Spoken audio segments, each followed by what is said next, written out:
Strategi harus sejalan dengan visi dan misi perusahaan, apakah fokus pada efisiensi, kualitas, dan inovasi. 2. Kebutuhan pelanggan. Memahami ekspektasi dan preferensi pelanggan sangat penting untuk menentukan suatu jenis proses yang efektif. 3. Sumber daya.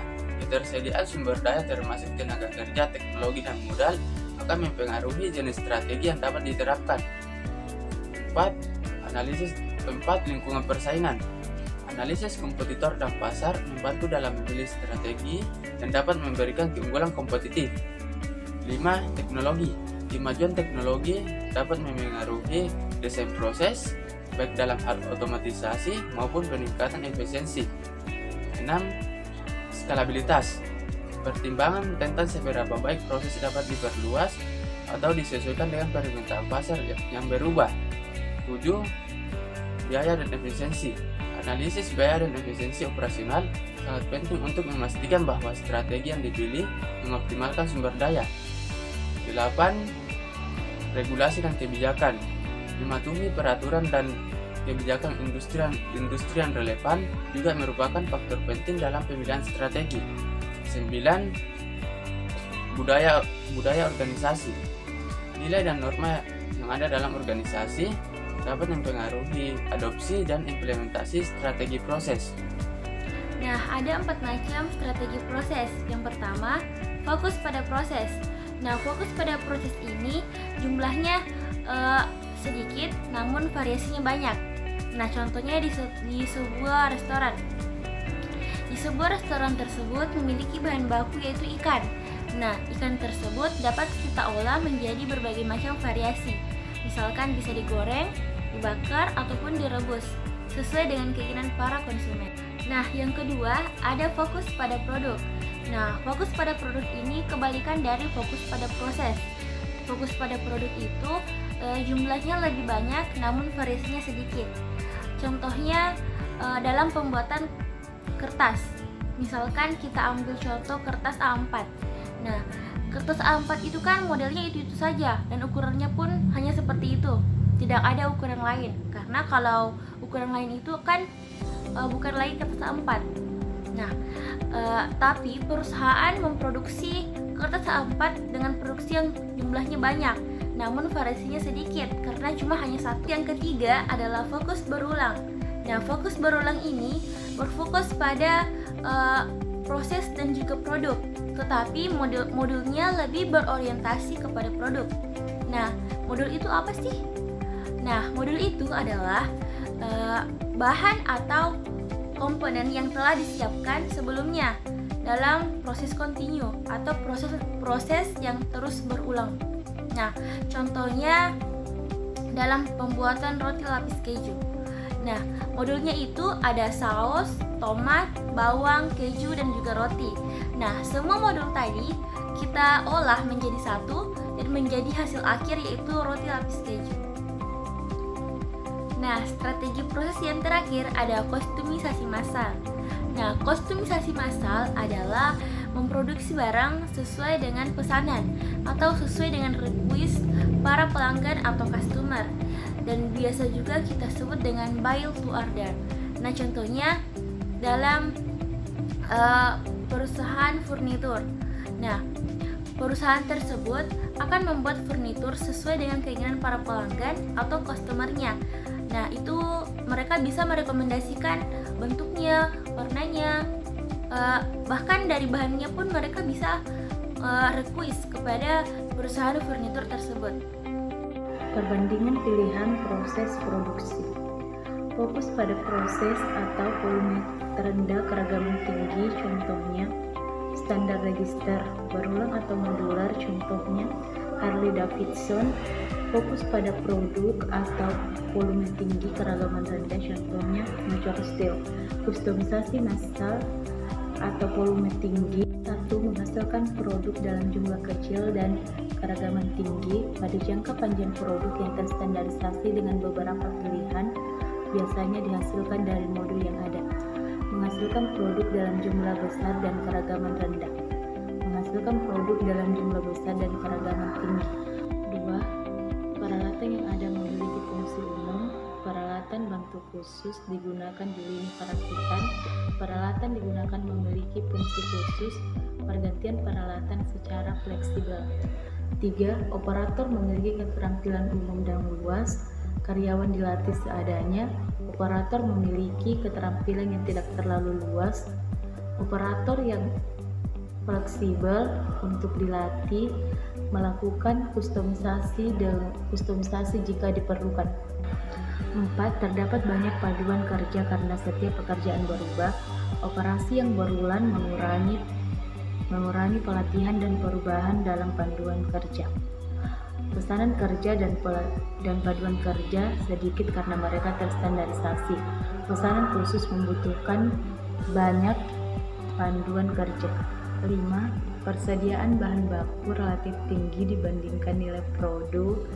Diterapkan teknik pengadaan JIT. Persediaan bahan baku relatif rendah dibandingkan nilai produk.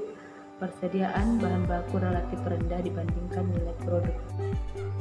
Nah, berikutnya adalah perbandingan yang ke-7.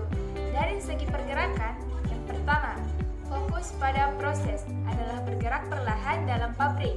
Yang kedua, fokus berulang adalah pergerakan diukur dalam satuan jam dan hari. Yang ketiga, fokus pada produk adalah pergerakan unit yang cepat. Yang keempat, kostumisasi massal adalah bergerak dengan cepat dalam fasilitas. Perbandingan yang kedelapan yaitu dari segi barang produksi. Yang pertama, fokus pada proses. Barang jadi diproses sesuai pesanan dan tidak disimpan.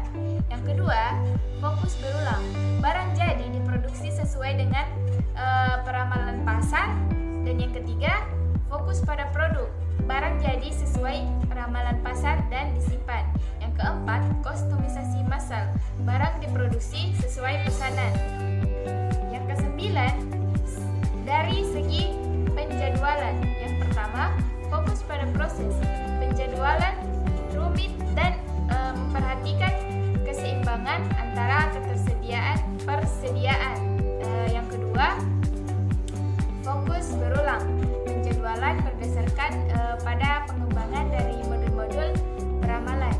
Yang ketiga, fokus pada produk. Penjadwalan biasanya sederhana. Terus yang keempat, kostumisasi massal. Penjadwalan dibutuhkan menangani khusus. Selanjutnya yang ke-10 dari segi biaya. Yang pertama, fokus pada proses. Biaya tetap rendah tetapi variabelnya tinggi. Yang kedua, fokus berulang. Biaya bergantung pada fleksibilitas fasilitas. Yang ketiga, fokus pada produk. Biaya tinggi tetapi variabelnya rendah. Yang keempat, kostumisasi massal. Biaya tinggi tapi variabelnya rendah. Dan perbandingan yang terakhir adalah dari segi anggaran diterima. Yang pertama, fokus pada proses. Anggaran sesuai dengan pekerjaan, tetapi akan diterima setelah pekerjaan selesai. Yang kedua, fokus berulang. Biaya diketahui karena pengalaman sebelumnya. Yang ketiga, fokus pada produk. Karena biaya tetap tinggi, jadi bergantung kepada utilitas kapasitas. Dan yang keempat, biaya tetap tinggi tetapi menjadi tantangan. Nah, teman-teman, selanjutnya kita akan membahas nih terkait dengan desain strategi proses pada jasa. Nah, karena interaksi konsumen seringkali mengaruhi kinerja proses yang merugikan, akan tetapi suatu layanan dengan keadaan yang sangat alamiah menekankan bahwasanya interaksi dan kustomisasi itu diperlukan. Mengakui bahwa keinginan unik dari konsumen cenderung mengacaukan proses ini. Namun, semakin manajer merancang proses untuk mengakomodasikan persyaratan khusus ini, semakin efektif dan efisien pula proses tersebut. Triknya adalah untuk menemukan kombinasi yang tepat. Nah, adapun teknik-teknik untuk meningkatkan produktivitas pada jasa sebagai berikut. Nah, yang pertama ada strategi pemisahan. Di strategi pemisahan ini terdapat tekniknya, yakni struktur layanan, di mana para konsumen dapat pergi kemana layanan tersebut tersedia. Contohnya, para konsumen di bank dapat ke manajer untuk membuka akun yang baru, kemudian dapat ke bagian kredit untuk melakukan pinjaman, dan dapat ke bagian teller untuk mendepositkan uang. Yang kedua, ada strategi layanan sendiri. Di strategi layanan sendiri ini, tekniknya yaitu para konsumen dapat meneliti, membandingkan, dan juga meninggalkan dengan kecepatan mereka sendiri. Contohnya, supermarket dan departemen store melakukan pemesanan secara online. Nah, selanjutnya ada strategi yang ketiga, yaitu strategi penundaan. Di strategi penundaan ini tekniknya yaitu penyesuaian pada saat pengiriman. Contohnya menyesuaikan plan bukannya pada saat produksi. Terus yang keempat ada strategi fokus. Strategi fokus ini tekniknya yaitu membatasi pesanan, contohnya menu restoran yang terbatas. Selanjutnya ada strategi yang kelima, yaitu strategi modul. Nah, tekniknya yaitu pemilihan modular atas jasa produksi modular. Contohnya pemilihan investasi dan asuransi, modul makanan yang telah dipaketkan sebelumnya pada restoran. Nah, selanjutnya yang keenam ada strategi otomatisasi. Tekniknya yaitu pemisahan pelayanan. Nah, membiarkan para konsumen untuk mencoba berbagai tipe dari otomatisasi, contohnya mesin penarikan uang otomatis atau ATM. Selanjutnya ada strategi penjadwalan. Di strategi penjadwalan ini tekniknya yaitu menjadwalkan dengan persin yang tepat.